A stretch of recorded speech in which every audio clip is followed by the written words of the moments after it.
Hello and welcome back to Online Language Academy.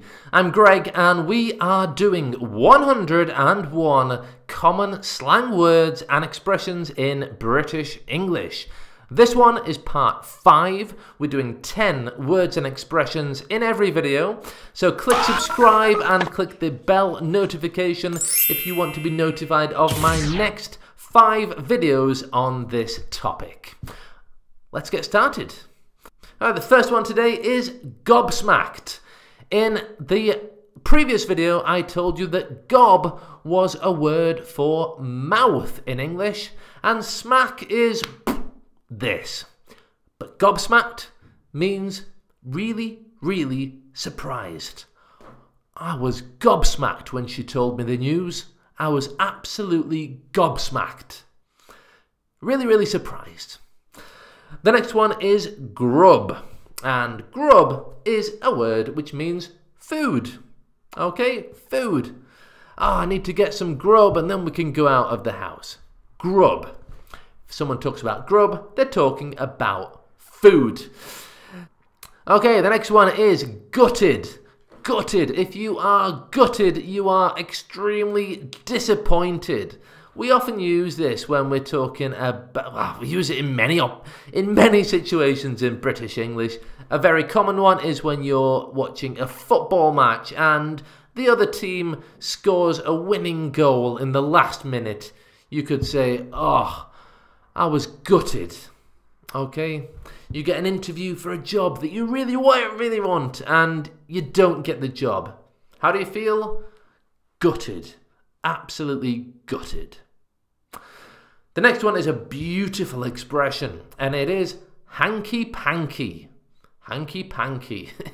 A hanky is a handkerchief, like, you know, what you blow your nose with. Hanky panky is completely unrelated. It means, any hanky panky? It's kind of a polite way, and maybe an old-fashioned and polite way to talk about sex without actually talking about it. Did you get any hanky panky? Means did you get any sex? Hanky panky, beautiful word, very, very polite, very, very obscure way to talk about something possibly uncomfortable in a nice and funny way. Hanky panky. Remember, if you like these videos, please give it a thumbs up and remember to subscribe for the next few videos where you can really, really increase your slang vocabulary in British English. The next one is have a gander. Let's have a gander. Let's have a gander. This means let's have a look. Can I have a look? All right. You have something. I want to see what you have. I say to you, can I see? Yeah. But it's more a colloquial and fun way and slang way. You can say, let's have a gander. Let's have a gander. The next one is have a kip. If you have a kip, it means you have a little sleep. All right? A little nap, a siesta, a kip. Also, you can use this as a verb. Kip. I remember when I was growing up and my friend would say to me, hey, you know what? Let's go to the pub and then you can kip at my place. Come and kip at my place. Which means sleep in my house. Kip. Another one with have. I'm doing these alphabetically. So we have a lot with have in today's lesson. The next one is have a paddy. And if you have a paddy, it means you really, really get angry and shouty and, you know, like children often have a paddy. If you say, you know, no, you can't have those sweets. They have a paddy, all right? Maybe they cry, they throw themselves on the floor, the typical dramatic anger and tears that you often see with young children. All right, don't have a paddy. Don't have a paddy. The next one is have a slash. And if you have a slash, it means you have a wee, a pee. You urinate, have a slash. It's a very common English, it's a bit vulgar, but not terribly vulgar. If you want to be more slang, more colloquial, you can say, I need a slash. I'm going to have a slash. The next one is, how's your father? How's your father? If I talk to you about how's your father, I'm not asking you how your dad is. How's your father is the same as Hanky Panky.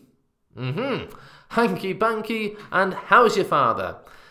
So you might say, yeah, the date went really well. We went to the pub and then we went back to her place, her house. We had a bit of how's your father? Okay, and then I went home the morning after. How's your father? Again, it's talking about something which might be uncomfortable to talk about, sex and stuff like that, but it's talking about it in a completely, funny and indirect manner. How's your father? And the final one is Hunky Dorey. Hunky Dorey. I'm sure if I told these to American speakers of English, I'm sure they wouldn't understand a lot of these. And Hunky Dorey, I'm sure, is one of these. Everything is hunky dory. It means everything is fine, great, super. Everything is hunky dory. Don't worry about us here. Everything's hunky dory. Everything's fine. Everything's great. Don't worry about it. It's hunky dory. Alright, this was lesson number 5 on typical, common, slang, British English expressions. If you want to know the next 50 slang words and expressions that I'm going to teach you, remember to subscribe to the YouTube channel and click the bell notification. Then you'll get notified when I publish the next lesson. I'm going to do these over the next few days and eventually teach you 101 slang expressions in British English. I hope you've enjoyed these. Please leave me a comment using one of these. I would love to hear your sentences using these beautiful words. Great. Look forward to hearing from you. See you in the next class. Bye for now.